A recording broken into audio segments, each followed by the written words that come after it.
Hey, what's up, everyone? I am here with a happy video.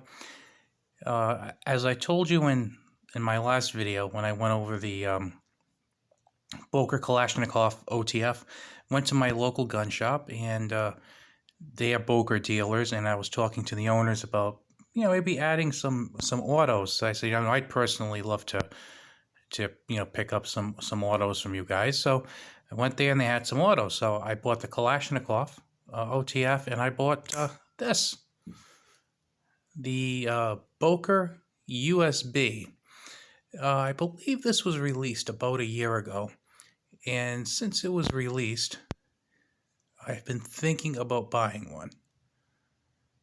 I really, really liked it. It's kind of funny in a couple of ways.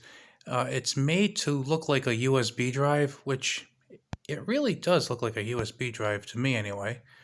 But the funny part about that is you don't see people really carrying around USB drives as much as they used to.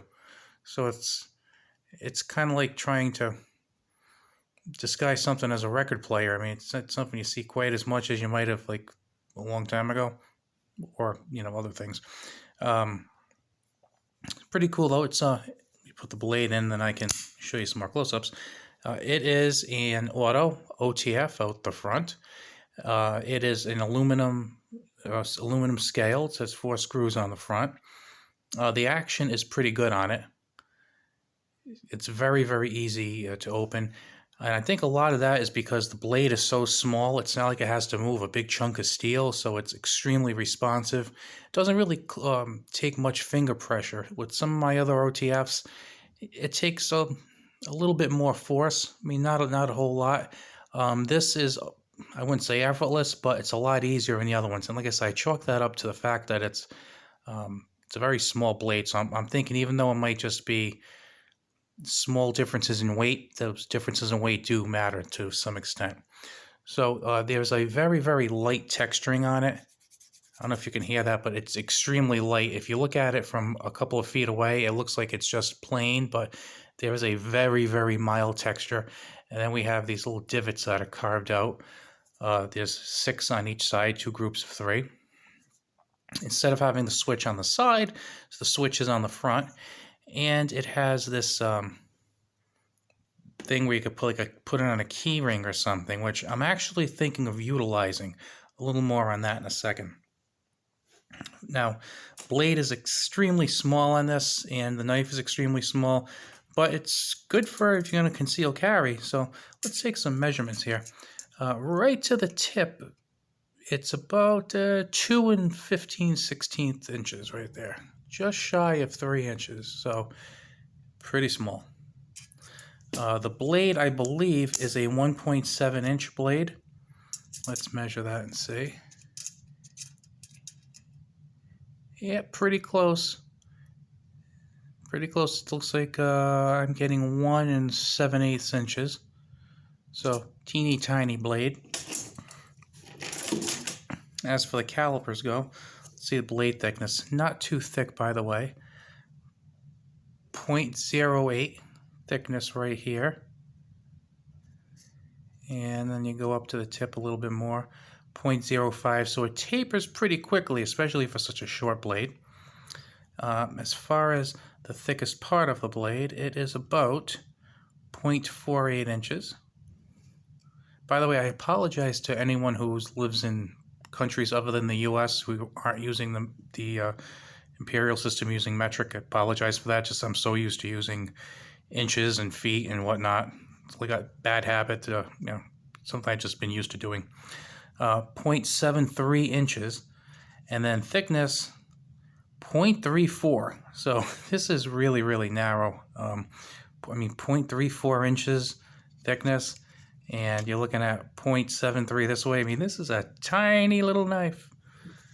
I like it a lot. I mean, if you think about it, it's a small blade, but for most of the things you're going to do every day with your blade, I mean, my most common tasks is probably like opening envelopes, opening boxes, some packages here and there. I mean, that's really my most common stuff that I would do. And really, this is fine for almost everything you can do. Now, if I was going camping, this wouldn't be the knife I would bring with me. I mean, unless I was bringing like 3 or 4 knives, and this was like number 4 or something. But it is very cool. And the nice thing is, I mean, it'll just go in your pocket. Again, I don't have the scale, but it's extremely light, as you can imagine.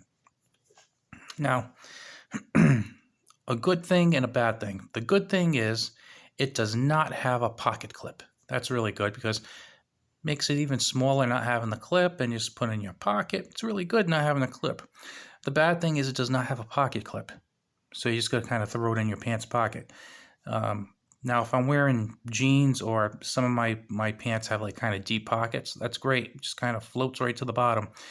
I do have a couple of pairs of pants with the pockets on as deep as I like. I wouldn't bring this because it kind of makes me nervous I would drop it. What I was actually thinking is making a sheath for it, because I don't think I'm going to find a sheath. I don't have the ability to make like a Kydex sheath. I don't know how to do leather work. So what I was thinking was I actually have some like a canvas strap that's maybe about an inch. I'm thinking maybe if I can get something a little thicker and just kind of make like 2 pieces, because remember we said this is 2 7/8 inches, and I'm kind of thinking about making the interior about 3 inches and trying to sew. And by the way, I've never tried sewing in my life. It's one of those things I was thinking of trying though, and kind of trying to make like a little sheath, and basically just by getting 2 nice thick straps of actually it isn't even canvas. It's kind of like, you know, like the straps you'd have like on a tote bag or something. That's going to be fun sewing by hand. But I was thinking of trying to make something like that where I could kind of make a little sheath for it that covered it all the way up to the top, and then put a couple of loops on the back. And this way I could put it on my belt. And if you look at how thin that is, you wouldn't even notice it's there. So let's say you're like, I don't know, some guy with a YouTube station, a YouTube channel, and you talked about knives a lot, but you happen to have a stomach that kind of hung over your belt a little bit. This wouldn't even get in the way. Not that I'm saying we know anyone like that, but this wouldn't even get in the way. Now, you might say, well, why would you want to make a sheath that short? And the reason is, I would like to put a key ring in there.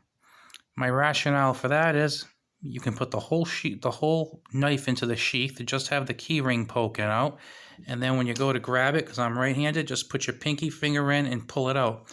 As you notice, you can get a very easy 3-finger hold on this. If you put the pinky ring with the ring, pinky finger with the key ring on it, then it kind of gives you that 4-finger hold. You know, if you're doing something kind of, you know, where your hands might slip, it's not going to fall out. It's kind of got that ring to help retain it. So that's something that is very early on the drawing board, and I think there's a fantastic chance that once I try and actually make the said sheath, I'm going to mess something up, and it's going to just go down in flames, and it's going to be terrible and awful. But the key ring should be easy. Any fool can do that. I mean, it's just like putting a key on a ring. I mean, I could do that. I have those kinds of skills. But I have been, well, let's call it what it is. I have been playing with this knife a little bit. Yes, I play with knives, and checking out the action. And every single time I press the button, it comes out, it goes in. As for the blade play, there is some play. This has like an MSRP like $59.99.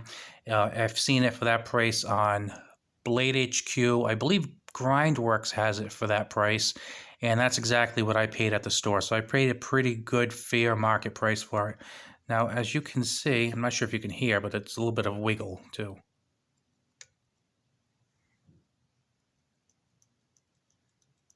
So not a whole lot, and from as far as front to back.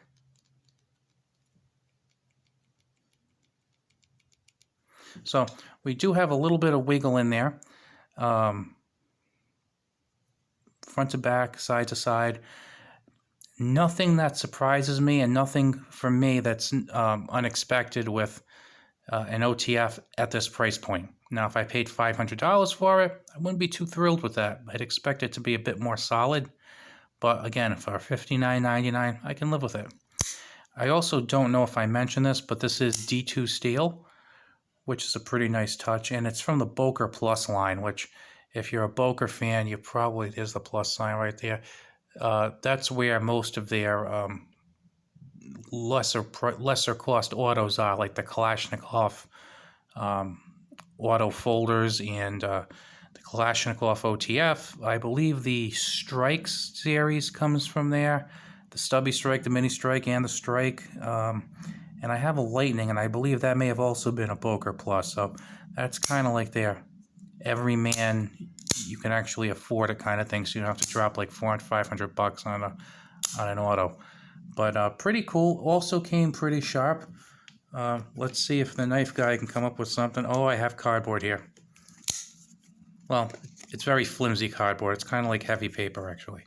So, oops. So, I didn't touch this blade at all. It's just the way it came from the store. And didn't really do too much cutting with it. Just a couple of things just to kind of see what I had here. And as you can see, it comes definitely sharp enough to take care of all your typical tasks that you might take care of, like those really important bills that you need to open and good stuff like that. So not bad at all. Like I said, it's $59.99. Now I really wanted this. If you're super interested in it, I'd probably wait for a sale, to be honest with you, because I'm making this right now. Today is November 8th, I think, or 9th. It's one of those 2 days. So today's like November 8th/9th.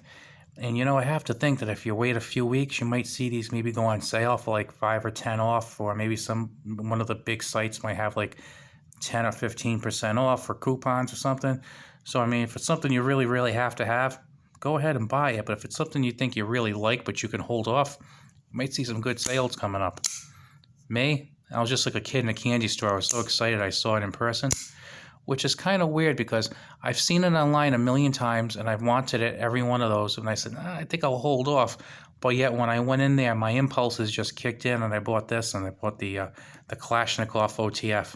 It's kind of strange. I don't know. I just think it's kind of cool seeing stuff in person sometimes, because I buy so much stuff online that to actually see some cool stuff in person, especially at a store that's like 3 minutes from my house, I just had to buy it. Plus, like I said, I had kind of talked to the owner saying, you should carry automatic knives.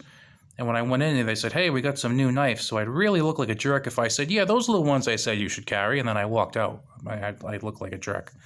But I really did want to get this because I just think it's so cool.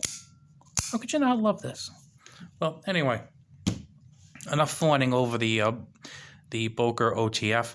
Have a good one. If you liked the video, please click the thumbs up. And if you're not already subscribed, I would appreciate the subscription. Have a good one.